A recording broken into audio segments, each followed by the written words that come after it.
Voilà, nous sommes arrivés au moment où nous ouvrons nos Bibles. Nous voulons lire dans la parole de Dieu. Dans le Nouveau Testament, nous allons faire une courte lecture dans l'épître de l'apôtre Paul aux Thessaloniciens. Première épître de Paul aux Thessaloniciens, chapitre 1 et les versets 9 à 10. Mais je vais commencer par le verset 5, même le verset 4. Voilà ce que dit l'Écriture dans ma version. Nous savons, frères et sœurs, aimés de Dieu, qu'il vous a choisis, parce que notre évangile ne vous a pas été prêché en parole seulement, mais avec puissance, avec l'Esprit Saint et avec une pleine conviction. Vous savez en effet comment nous nous sommes comportés parmi vous à cause de vous. Vous-même, vous êtes devenus nos imitateurs et ceux du Seigneur en accueillant la parole au milieu de grandes difficultés avec la joie du Saint-Esprit. Ainsi, vous êtes devenus un modèle pour tous les croyants de la Macédoine et de l'Achaïe. En effet, non seulement la parole du Seigneur a retenti depuis chez vous, en Macédoine et en Achaïe, mais c'est aussi partout que votre foi en Dieu s'est fait connaître, de sorte que nous n'avons pas besoin d'en parler. Verset 9. De fait, on raconte à notre sujet quel accueil nous avons eu auprès de vous et comment vous vous êtes tournés vers Dieu en abandonnant les idoles pour servir le Dieu vivant et vrai, et pour attendre du ciel son Fils qu'il a ressuscité, Jésus, celui qui nous délivre de la colère à venir. Amen. Alléluia. Se convertir, servir et attendre. Voici la pensée autour de laquelle nous voulons nous entretenir pendant cette soirée. Se convertir, servir et attendre. Alléluia. 3 verbes clés dans la vie d'un homme, dans la vie d'un croyant. Se convertir, servir et attendre. Je souhaite qu'à la fin de cette soirée, ces 3 verbes puissent rester dans votre esprit et que vous puissiez continuellement réfléchir sur la portée de ces 3 verbes dans votre vie et dans votre parcours. Alléluia. Se convertir, servir et attendre. Alléluia. J'aimerais introduire notre pensée par une question toute simple. Qu'est-ce que la vie ?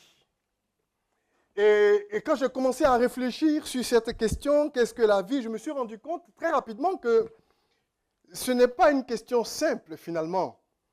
Et en faisant quelques recherches, je me suis rendu compte également que on peut donner plusieurs définitions à la vie en fonction de notre domaine d'activité. Et les philosophes ont une façon de définir la vie. Ceux qui sont dans les sciences médicales, les médecins, les biologistes et compagnie, vont aussi vous donner une définition de la vie à partir de tout ce qui est organisme, cellules, etc. Et puis, voilà, en fonction de ce qu'on fait, finalement, on a une approche de la vie.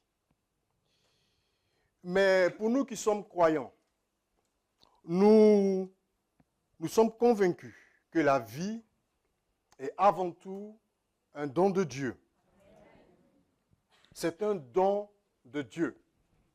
Parce qu'aucun d'entre nous n'a de pouvoir, en fait, sur sa naissance.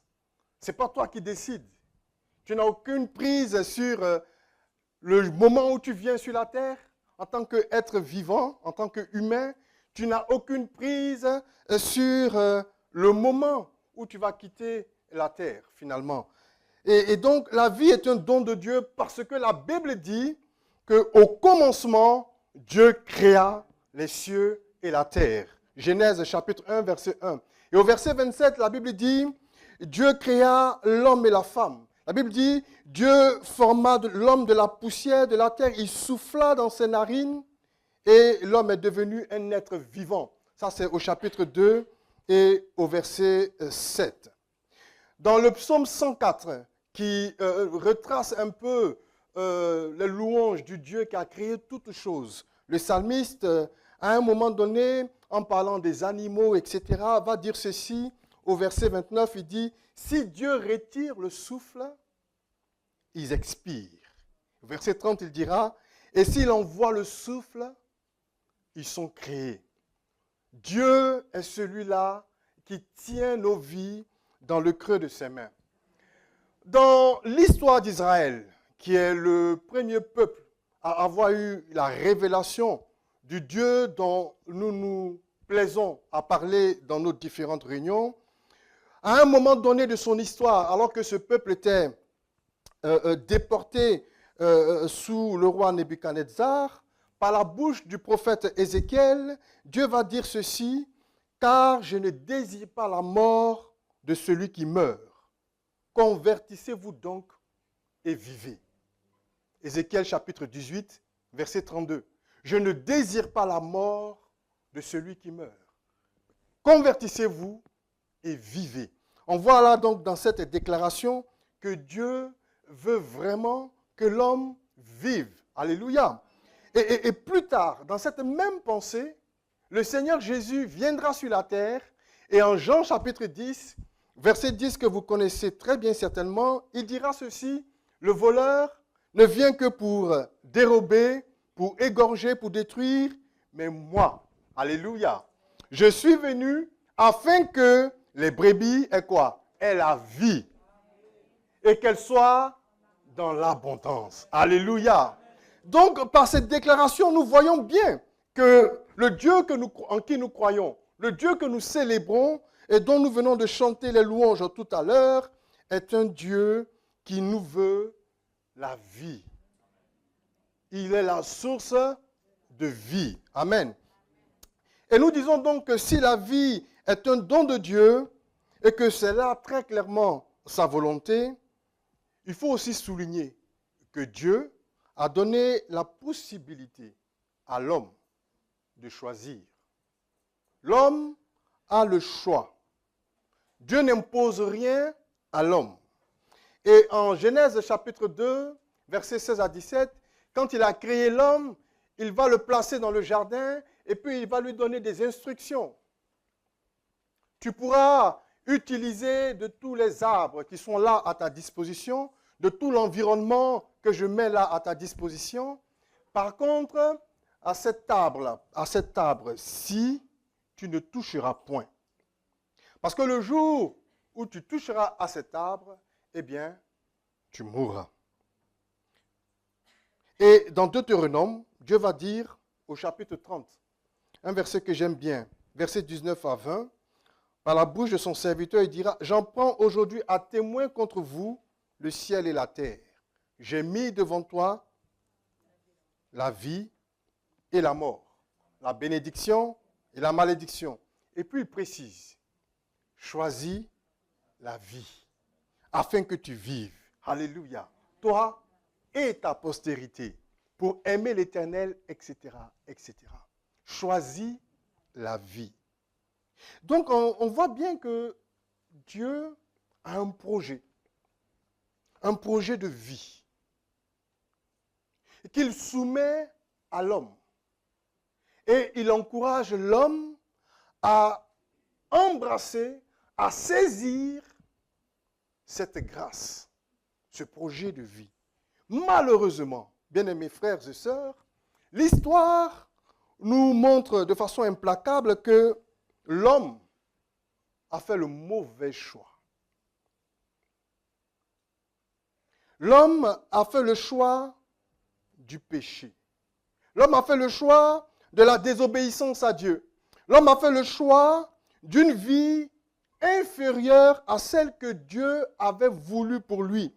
Et l'aboutissement de cette vie inférieure est tout simplement la mort, c'est-à-dire la séparation avec Dieu. C'est ça la triste réalité du monde, en vérité. Toutefois, l'histoire ne s'arrête pas là. Alléluia, j'ai envie de dire. L'histoire ne s'arrête pas là. La Bible nous apprend que Dieu, dans son amour, a choisi de tendre à nouveau ses bras vers l'humanité, vers les hommes que nous sommes. Il tend ses bras afin de nous sauver et de nous rétablir dans une communion de vie avec lui pour l'éternité. Et tout à l'heure, vous avez chanté ce chant de Jean chapitre 3, verset 16, Jésus déclarant à donc Nicodème, car Dieu a tant aimé le monde qu'il a donné son Fils unique afin que quiconque croit en lui ne périsse point, mais obtienne la vie éternelle. Oui, chers frères et sœurs, chers amis, Dieu nous a donné Jésus-Christ comme prince de notre salut. Et au fond, chers frères et sœurs, la raison pour laquelle nous sommes là ce soir, c'est justement de parler de ce merveilleux salut à travers donc les 3 verbes clés que j'ai cités en début. Se convertir, servir et attendre. Se convertir, servir et attendre. Alléluia. Se convertir, premièrement, se convertir. Pourquoi se convertir? Eh bien, chers frères et sœurs, je l'ai dit tantôt, l'histoire nous montre que l'homme a fait le mauvais choix. Depuis le jardin, il a fait le choix de la désobéissance. Il a fait le choix de ne pas croire dans la parole de Dieu, mais de croire dans la parole d'une autre personne. Une autre personne que la Bible présente comme le séducteur. Et cette parole en substance lui dit ceci, eh bien tu n'as pas besoin de Dieu, tu peux vivre toi-même sans Dieu, parce que quelque part tu es toi-même comme un Dieu. Donc tu peux faire ce que tu veux sans tenir compte du Dieu créateur, qui finalement raconte des mensonges. Parce que quand il a posé la question à la femme et qu'elle lui a donné une réponse, il lui a dit, c'est pas vrai. Mais Dieu sait que si vous mangez, vous serez comme lui. Et au fond, cette doctrine gouverne l'esprit de l'homme depuis toujours.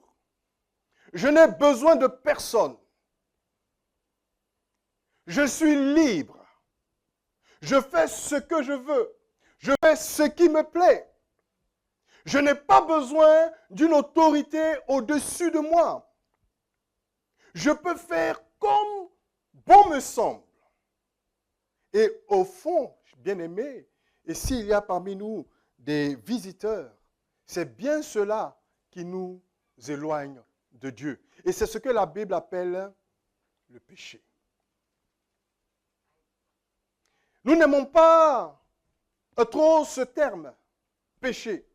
Lorsque la Bible nous présente comme des pécheurs, nous n'aimons pas trop, nous ne sommes pas trop à l'aise avec cela. Parce que, en tant qu'être humain, ce que nous voulons, ce que nous aimons, c'est d'être présentés sous notre beau jour. Dire que nous sommes beaux, dire que nous sommes merveilleux, dire que nous sommes excellents, dire que nous sommes vertueux, etc., etc. L'homme aime les compliments. Mais la Bible, la parole de Dieu, ne vient pas pour nous complimenter. Elle vient pour nous montrer la vérité. La parole de Dieu, elle est tranchante.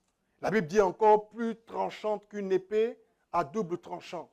Elle juge les pensées et les sentiments de notre cœur.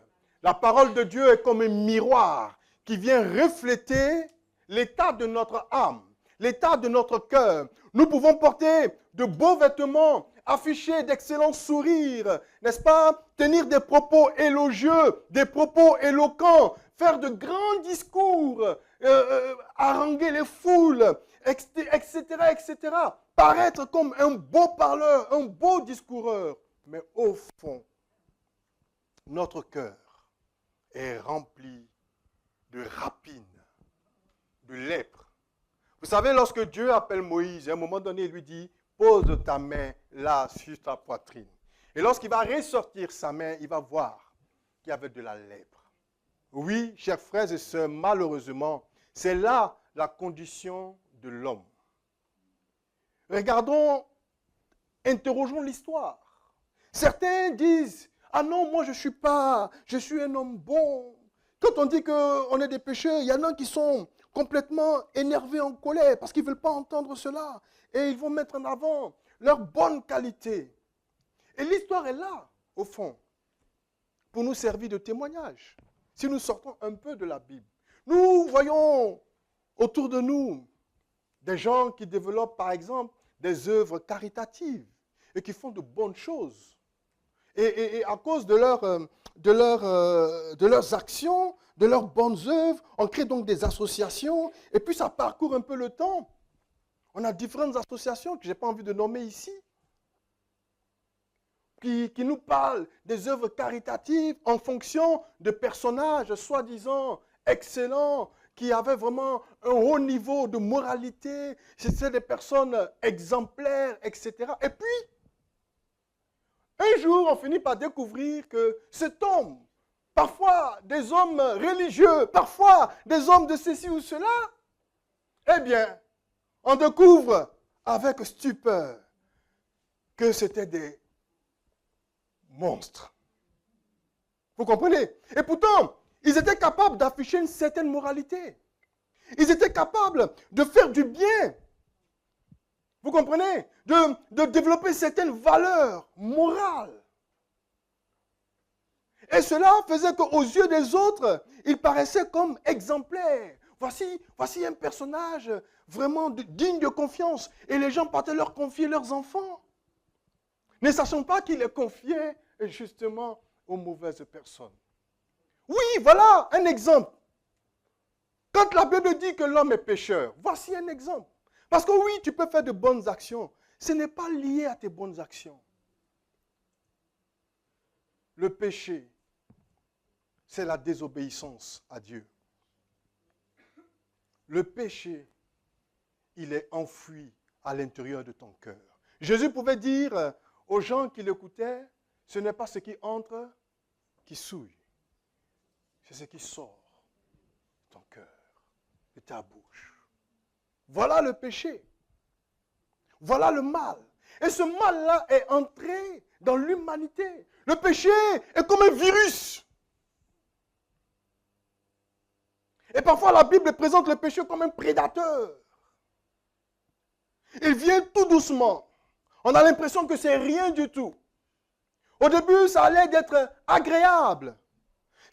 Quand le séducteur vient, quand la tentation vient, tu ne vois que le bon côté.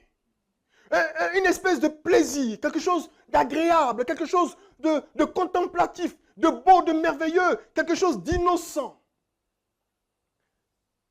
Dans le jardin, lorsque le serpent vient devant Ève, si vous faites attention dans le texte, vous allez voir que c'est quand il a fini de lui parler et maintenant qu'elle va voir que le fruit était agréable.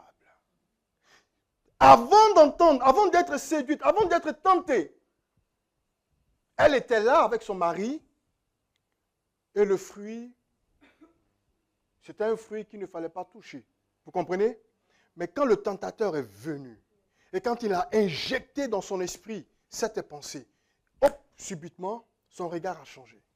C'est devenu beau, c'est agréable, c'est juteux, c'est goûteux, c'est plantureux, etc., etc.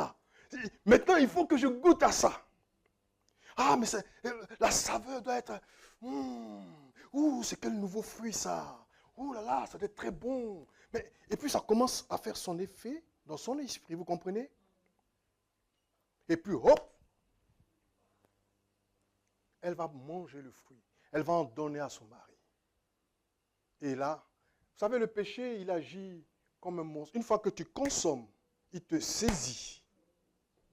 Mais tu ne peux plus revenir en arrière. Tu es coincé. Tu es pris comme dans une prison. dans un filet. Et la culpabilité vient. Le remords s'installe. Le regret. Mais tu es coincé, tu ne peux plus. Et puis il y a la honte. Tu as honte. Et tu ne sais plus comment faire.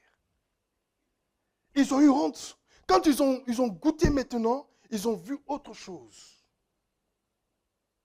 Et là, ils ont eu honte. Lorsque Dieu vient, il se cache. Il se cache. Et vous voyez, ça part simplement d'un petit geste. Voir un fruit, le manger. Conséquence. Ça a commencé par là, juste un fruit, désobéissance. Ils ont commencé à se cacher. Chapitre 4 de la Genèse, ça va aboutir à un assassinat. Le péché. Ça va aboutir à un assassinat. La jalousie va s'installer. C'est parti d'un simple petit fruit.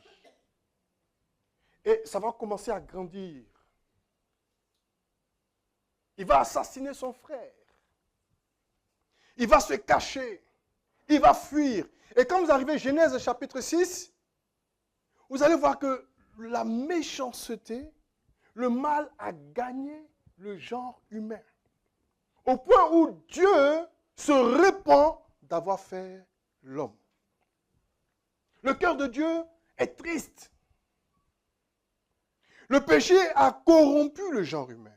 Et Jésus va nous parler de cette affaire parce que c'était là au temps de Noé. Et Jésus va nous prévenir. Il va nous dire que ce qui est arrivé au temps de Noé va encore se passer dans les jours de la fin.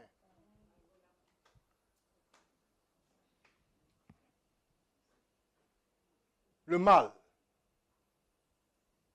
mal autour de nous. Si je pose une question ici, juste que chacun de vous ici est capable de témoigner du mal qu'il voit autour de lui tous les jours. La violence, la haine, la méchanceté, l'égoïsme, la division, la rébellion, la débauche. Et les gens sont liés dans ces choses. Et ils ne peuvent plus s'en défaire. Ils savent bien, ils voient bien que c'est toxique pour eux, mais ils ne peuvent pas s'en détacher. Aujourd'hui, les hommes font des publicités, toutes sortes de, n'est-ce pas, de stratégies qu'ils mettent en place pour essayer de freiner le fléau, par exemple, du tabagisme, en mettant des publicités assez fortes, n'est-ce pas, sur les boîtes de cigarettes, etc. Qu'est-ce que ça change? Ils augmentent les prix, ils mettent des taxes. Qu'est-ce que les gens font? Ils contournent. Vous comprenez? Parce que le péché les tient. Ceux qui sont addicts à la boisson, ils ne peuvent pas s'en défaire. Ils savent qu'ils sont devenus des loques humaines. Ils sont dépréciés, moqués, etc. Mais c'est comme une drogue, plus qu'une drogue. C'est un lien qui les tient. Et ça tourne en rond. Et ça tourne en rond. Voici la vie de l'homme sans Dieu. Une partie. Parce que si je veux citer, et comme la Bible nous dit, tous les versets qui parlent du péché, qui parlent du mal, je pense qu'on en a encore jusqu'à demain matin. Oui, les textes sont clairs. Mais ce soir, je veux m'adresser à quelqu'un qui est peut-être là au milieu de nous et qui est coincé dans ce péché et qui ne sait plus finalement comment s'en sortir, qui s'interroge. Et tu es là et tu tournes rond. Tu prends des résolutions, mais tu n'y arrives pas. Et tu ne fais que repousser l'échéance. Et tu t'interroges. Et comment je vais faire? Et en même temps, tu as honte d'en parler. Parce que, oui, tu n'es pas fier. Et tu es là, malheureux. Tu arbores un sourire aux yeux de tous, mais au fond de toi, quand tu es seul, avec ta conscience, seul, le soir dans ton lit au coucher, seul, tu pleures. Tu es malheureux. Tu es malheureux. Parce que tu souffres. J'ai une bonne nouvelle pour toi. La Bible nous dit que les bien-aimés l'ont chanté. Car Dieu a tant aimé le monde. Il a donné son Fils, Jésus. Et il est le problème, il est la solution, au problème du péché. Jésus, il est celui-là qui change. Il est celui-là qui délivre. Il guérit, il restaure. Il relève, il pardonne, il transforme, il renouvelle. La Bible dit, Jean chapitre 3, verset 17, en effet, Dieu n'a pas envoyé son Fils dans le monde pour que le monde soit jugé par lui. Non, mais au contraire, pour que le monde soit sauvé par lui. Oui, voilà ce que Dieu veut faire pour toi. Parce que Dieu sait que tu ne peux pas y arriver par tes propres moyens. Arrête de tourner en rond. Ouvre ton cœur. L'apôtre Paul, dans le texte que nous avons lu, il a parlé de l'évangile. Il a dit que les Thessaloniciens avaient entendu cet évangile qui avait été prêché. Et parce qu'ils ont cru dans le message de l'évangile, ils se sont détournés de la voie qui mène à la mort.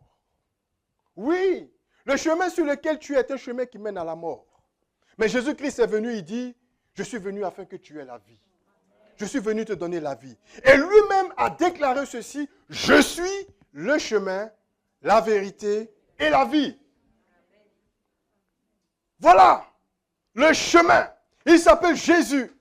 La solution s'appelle Jésus. La vérité s'appelle Jésus. Et se convertir ici parle en fait de se détourner. Parce que nous sommes c'est comme un chemin dans lequel nous sommes engagés. Il y a derrière nous la voix de Dieu, l'appel de Dieu. Et puis il y a devant nous le chemin que nous pensons bon à travers nos propres pensées, à travers nos philosophies, à travers nos raisonnements, à travers nos progrès scientifiques, à travers nos développements personnels et toutes ces choses, toutes les théories que nous élaborons pour dire on n'a pas besoin de Dieu, on fait ce que bon nous semble. On a la technologie. Aujourd'hui, on a l'intelligence artificielle. On est capable de faire ceci, on est capable de faire cela. On raisonne. Vous comprenez? La Bible dit, tel chemin semble droit à l'homme, mais son issue, c'est la mort. Et nous étions tous engagés sur ce chemin-là. Mais Jésus-Christ vient pour nous dire, attention, ce n'est pas le bon chemin. Il mène à la mort. Et la conversion, justement, c'est cet appel à se détourner. C'est-à-dire, je fais un demi-tour. Littéralement, je tourne. Je change de direction. Je change d'orientation. Je décide de faire un demi-tour pour aller vers mon Créateur. C'est ça, la conversion. Je change de nature. Je quitte la nature humaine corrompue pour entrer dans la nature de Dieu en Jésus-Christ de Nazareth. C'est de ça qu'il est question, bien-aimés frères et sœurs. Chers amis, Jésus-Christ te tend la main. Jésus-Christ t'aime. C'est une vérité absolue. L'apôtre Paul dira, c'est une parole certaine et entièrement digne d'être reçue. Christ est venu pour les pécheurs. C'est un Dieu d'amour. Au moment où les hommes te rejettent, au moment où les hommes te condamnent, au moment où les hommes t'abandonnent, Jésus-Christ, il t'offre son amour. Vous savez, Si vous vous souvenez de lorsque Christ était exposé à la croix, rejeté par les hommes, ils étaient en train de se moquer de lui. Toute la foule était là. Et ils riaient, ils rigolaient. Si tu es Dieu, descends de la croix. Tu as sauvé les autres, sauve-toi toi-même, etc. Et certains pleuraient, d'autres riaient. Et il était planté là, sur le bois, au milieu de deux bandits, deux brigands. La crucifixion était réservée pour des gens vraiment qu'on considérait comme des criminels extrêmement dangereux. C'était la punition extrême. Vous suivez? Et parmi ces deux brigands-là, qui étaient en train d'être crucifiés avec le Seigneur Jésus, il y en a un qui a reconnu en lui le Sauveur, le Dieu Tout-Puissant. Il va faire cette déclaration de foi. Il va dire, souviens-toi de moi quand tu reviendras. C'est-à-dire, c'est le seul qui a compris dans cette scène que Jésus-Christ était Dieu et qu'il allait revenir. Il dit, souviens-toi de moi. Voici une déclaration de foi. Souviens-toi de moi quand tu reviendras. Cet homme venait de subir le jugement des autres hommes. Il avait été reconnu coupable. Vous comprenez? Il avait été reconnu coupable. Mais Jésus lui dit, aujourd'hui même, tu seras au paradis avec moi. Juste avant son dernier soupir, la grâce de Dieu vient le toucher. La grâce de Dieu vient le toucher. Je suis en train de te dire ça pour te dire qu'il n'est jamais trop tard. Peu importe ce que tu crois, mon passé est lourd, j'ai fait ceci. C'est oui, l'accusateur il est là pour te dire ton passé est lourd, pour te dire que tu n'es pas digne, pour te dire que tu ne mérites pas. Mais c'est vrai, je ne mérite rien, tu ne mérites rien. La Bible dit, nous sommes sauvés par grâce, par le moyen de la foi. La grâce, c'est notre Dieu qui se lève depuis son trône de gloire. C'est son amour qui vient, n'est-ce pas, à l'encontre de sa justice. Il est juste. Nous avons péché, nous méritons la mort. Mais Dieu nous aime tellement, il ne veut pas qu'on meure. Alors il décide d'agir de manière à ce que, d'un côté, sa justice soit accomplie, et que de l'autre côté, son amour soit satisfait. Alors il donne quelqu'un d'autre à notre place. La réponse que Dieu attend de toi, la grâce que Dieu t'offre, la bonne réponse, c'est celle de la foi. Oui, Seigneur, j'accepte. Oui, Seigneur, je te reconnais comme mon Seigneur et mon Sauveur. Je te donne ma vie. Voilà la bonne réponse. Et nous, plusieurs ici, l'ont expérimenté. Lorsque nous avons choisi d'ouvrir notre cœur, je dis, Seigneur, je suis fatigué. Je te donne ma vie. Je veux te suivre. Je crois en toi. Je laisse ma vie entre tes mains. Mais quel soulagement. Oh, quelle grâce. Quel soulagement. Vous savez, la foi en Dieu fait encore des miracles, des merveilles. Il n'y a pas si longtemps, là, à l'église de Beaulieu, là, il y avait cette sœur qui a commencé à venir aux réunions et qui était là, mais qui vivait des choses bizarres, difficiles. Dans sa maison, il y avait des manifestations bizarres et tout était coincé et elle n'arrivait pas, elle ne dormait pas bien parce qu'elle faisait des cauchemars, elle sentait qu'il y avait des présences dans la maison et tout. Et j'avais invité un frère qui avait prêché et qui avait parlé des démons et tout ça. Et ça l'a interpellée. Parce qu'elle n'osait pas. Elle n'osait pas parler. Elle disait qu'on va la traiter de folle. Et à la fin de la réunion, elle s'est approchée du pasteur qui est passé. Et puis elle a essayé de lui parler. Il lui a dit, mais il va voir ton pasteur. Va. Et lui-même, il aime les choses comme ça. C'est son domaine. Et donc finalement, elle m'en parle et je vais à la maison avec un frère. On parle un tout petit peu. Elle nous explique un peu tout ça. On lui dit, accepte Jésus tout simplement. Tu verras la différence. Et ce jour-là, tout simplement, on a prié pour elle. Tout simplement, on a prié. On a pris autorité sur les puissances qui pouvaient rester dans la maison. On a invoqué le nom de Jésus. Tout simplement, mes amis. J'ai prié pendant 3-4 minutes, tout simplement. On l'a laissé, on est reparti. Le lendemain, elle m'envoie un message. Pasteur, j'ai bien dormi. Je n'ai jamais dormi comme ça. Et puis, hop, elle était coincée. Elle n'arrivait plus à trouver du travail. Elle était coincée. Hop, ça se débloque. On lui fait une proposition inattendue pour avoir un emploi. Aujourd'hui, au moment où je vous parle, elle est quelque part avec Saint-Tropez là-bas, en train de travailler. Tout a changé. Tout a changé. Parce qu'elle a simplement ouvert son cœur à Jésus. La conversion. Voici la vie que le Seigneur est venu nous offrir. Une vie nouvelle. Se convertir. Mais alors quand nous entrons dans cette vie, quel est maintenant le sens? Quel est le but de se convertir? Dans le texte que nous avons lu, il dit, ils se sont convertis en se détournant des idoles, les faux dieux. Et là, je n'ai pas parlé des idoles qu'il peut y avoir dans notre vie. C'est-à-dire toutes ces passions, toutes ces représentations que nous avons autour de nous, en fait, qui nous détournent de la vérité. Ils se sont détournés, ça veut dire littéralement, ils se sont séparés. Et au fond, c'est aussi ça le message. 2 Corinthiens, chapitre 6 et chapitre 7.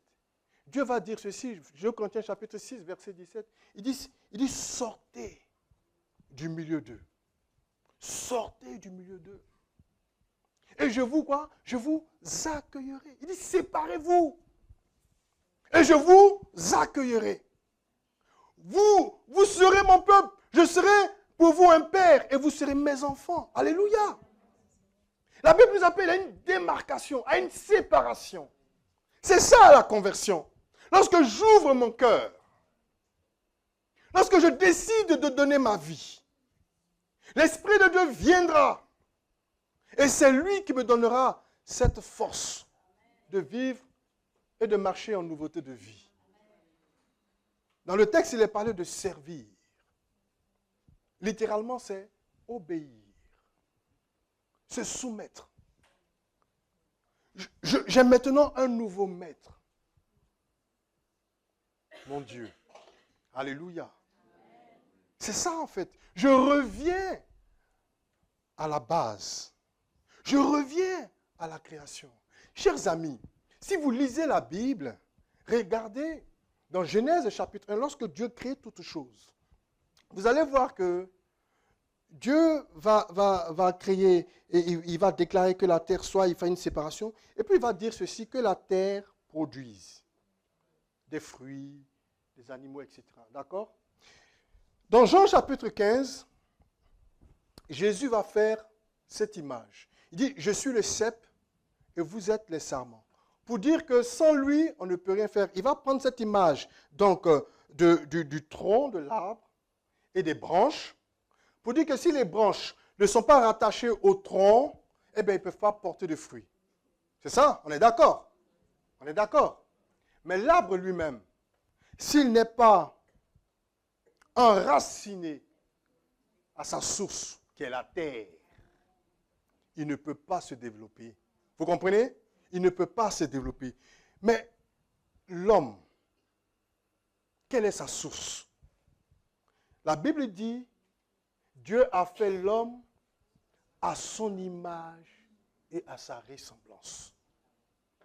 Vous voyez la différence? Donc si les autres choses, les autres éléments pour vivre ont besoin d'être rattachés à leur source, à combien plus forte raison l'homme? La vie véritable se trouve en Christ. C'est pour ça que la Bible dit, 1 Jean chapitre 5, verset 12, celui qui a le Fils a la vie. Celui qui n'a pas le Fils n'a pas la vie. La vie, c'est d'être avec Christ, la vie véritable.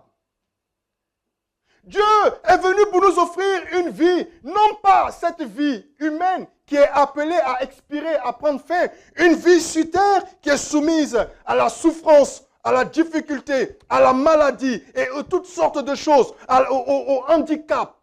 Est-ce que c'est facile? Dites-moi. Est-ce que c'est facile? Lorsque nous avons un accident, par exemple, et que pour un temps, nous sommes frappés d'une certaine invalidité, est-ce que c'est drôle? Est-ce que c'est drôle? Lorsqu'on tombe malade, est-ce que c'est drôle? Mais voici la vie humaine inférieure sans Dieu. Parce que toutes ces choses sont venues à cause de la désobéissance. Mais Dieu vient pour nous restaurer en Jésus-Christ. En Jésus-Christ.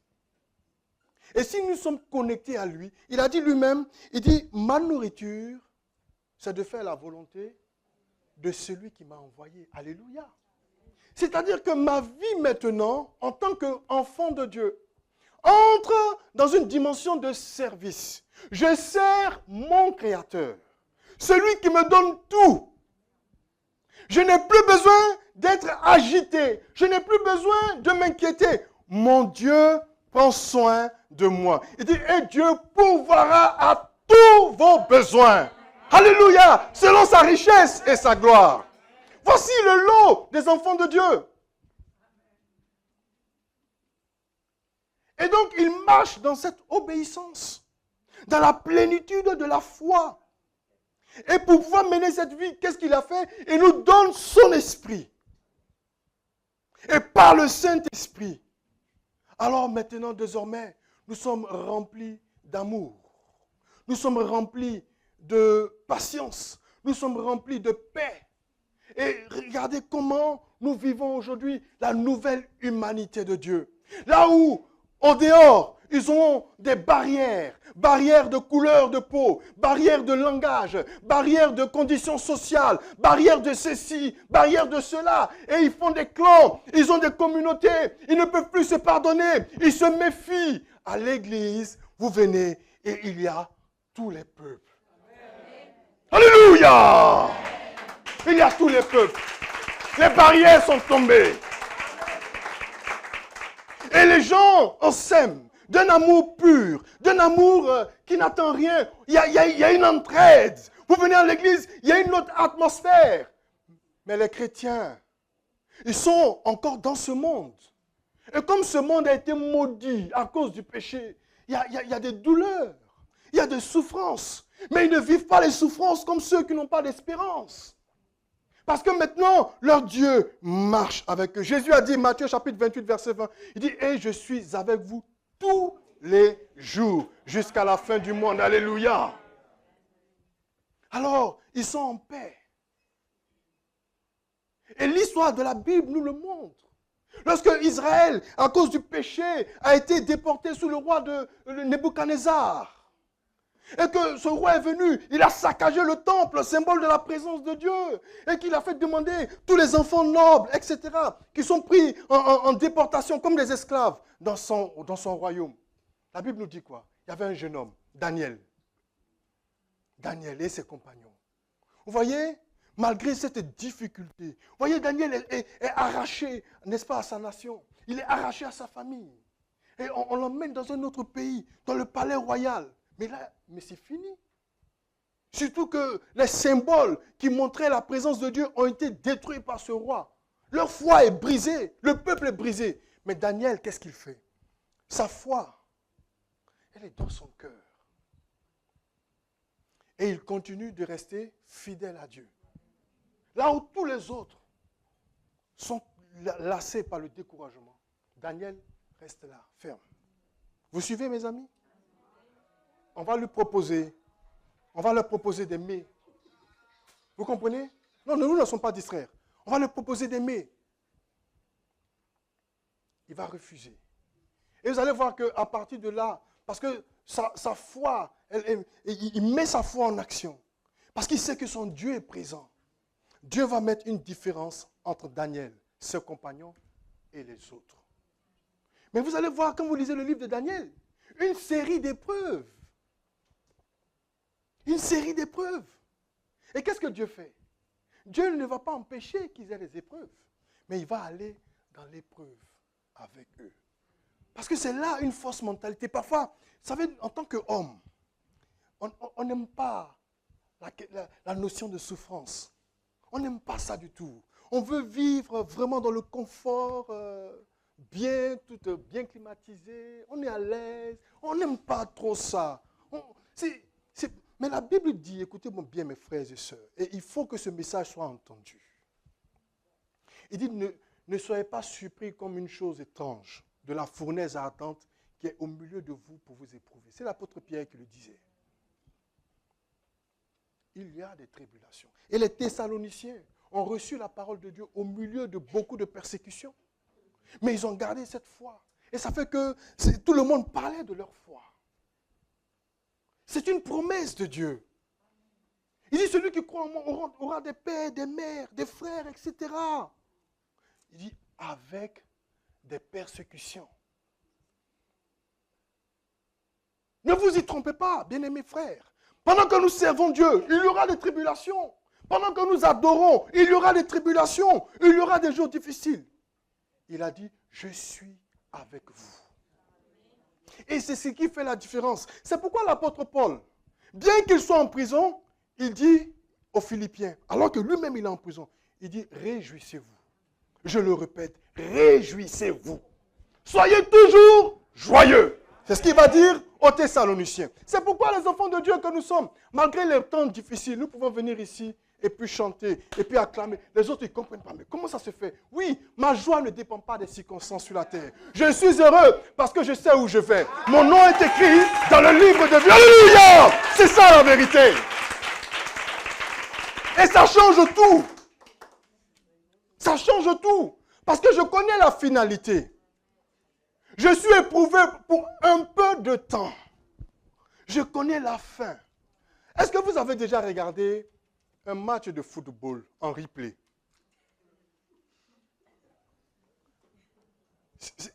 Si je vous ramène, nous sommes quoi? Nous sommes en 2025? En 2018, je crois. En 2018. D'accord? Si je vous ramène en 2018 et que nous sommes en finale, France-Argentine. C'est ça, hein? Non, c'était France contre qui? Je ne sais même plus. Croatie, merci. Avant le coup d'envoi. Regardez comment vous étiez stressés, pour ceux qui aiment le foot un peu. Parce que c'est une incertitude. Vous comprenez? Et puis aujourd'hui, on remet ce match devant vous. Vous vous asseyez là comme ça devant l'écran. Vous êtes tranquille. Même si la Croatie mène 1-0, si la Croatie mène 2-0, et que nous sommes à la 89e minute, vous n'êtes pas stressé. Pourquoi? Parce que vous connaissez le score final. Vous savez que tôt ou tard, d'une façon ou d'une autre, c'est la France qui a gagné.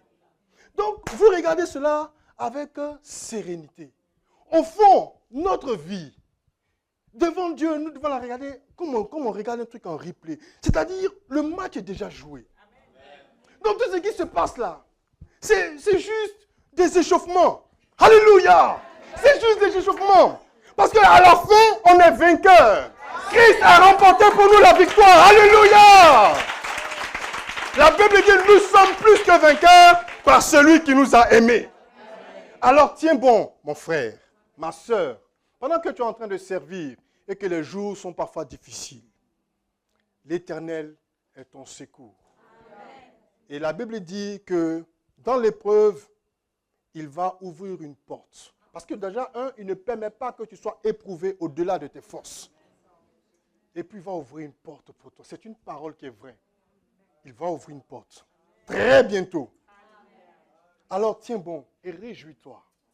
Ne te laisse pas distraire. Le diable veut te distraire. Ne te laisse pas distraire. Et troisièmement, attendre. Qu'est-ce que nous attendons? Le retour de Jésus. Le retour de Jésus. Nous sommes dans cette attente. Et chaque jour qui passe nous conforte. Parce que nous scrutons les Écritures et nous regardons la vie et nous sommes, édifiés de voir que cette parole qui a été écrite, qui a été rassemblée, vous savez ce livre qui est la parole de Dieu, a été rassemblée entièrement dans le format actuel dans les années 400 et quelques. Nous sommes en 2025. Vous comprenez le nombre de temps qui a passé? Et quand vous voyez que les prophéties, les promesses qui sont dans ce livre se sont accomplies à la lettre. Vous suivez? À la lettre. Ça veut dire quoi? Ça veut dire que la Bible est vraie. Et que si déjà une partie s'est accomplie, l'autre partie va s'accomplir. Levez les yeux et regardez. Je n'ai pas envie de commenter l'actualité. Mais je veux juste que vous soyez intelligents. Et que vous regardiez vous-même.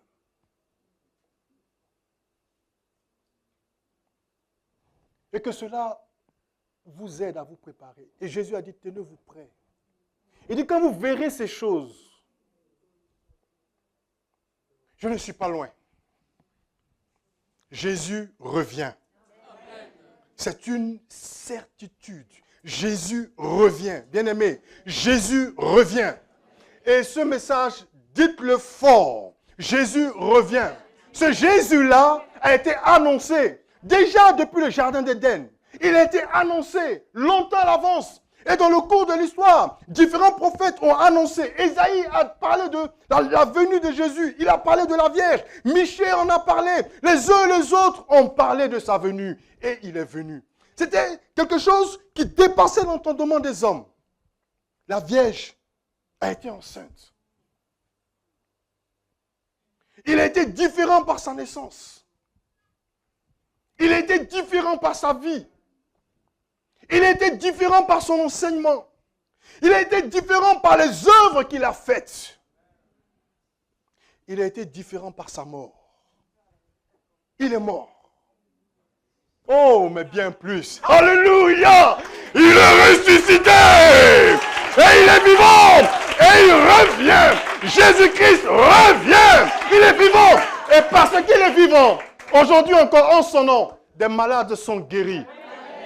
Parce qu'il est vivant, en son nom, des démons sont chassés, des vies sont transformées. Et c'est ce message que nous devons annoncer partout. Bien-aimés, si nous sommes des croyants, si nous sommes le peuple de Dieu, ça veut dire qu'un jour, nous nous sommes convertis, que désormais, nous le servons comme nous sommes en train de le faire et nous attendons son prochain retour. Parce que la Bible déclare que la grâce de Dieu, source de salut pour tous les hommes, a été manifestée. Et elle nous enseigne à renoncer à l'impiété, au convoitises de ce monde et à vivre dans le siècle présent selon la sagesse, l'amour et la piété. En attendant la bienheureuse espérance, alléluia, qui n'a pas encore été manifestée. C'est ça l'évangile. Tite chapitre 2, versets 11 à 14. Et nous sommes devenus le peuple de Dieu, la famille de Dieu. Que Dieu nous aide. Que Dieu nous encourage. Que Dieu nous fortifie. Au nom de Jésus-Christ. Et s'il y a encore ici parmi nous quelqu'un qui hésite, bien-aimé, ne traîne pas les pas. Dieu veut te sauver. Dieu veut te bénir. Ouvre simplement ton cœur et accepte-le comme ton Seigneur et ton Sauveur. Amen. Est-ce que nous pouvons baisser la tête un instant? Alléluia.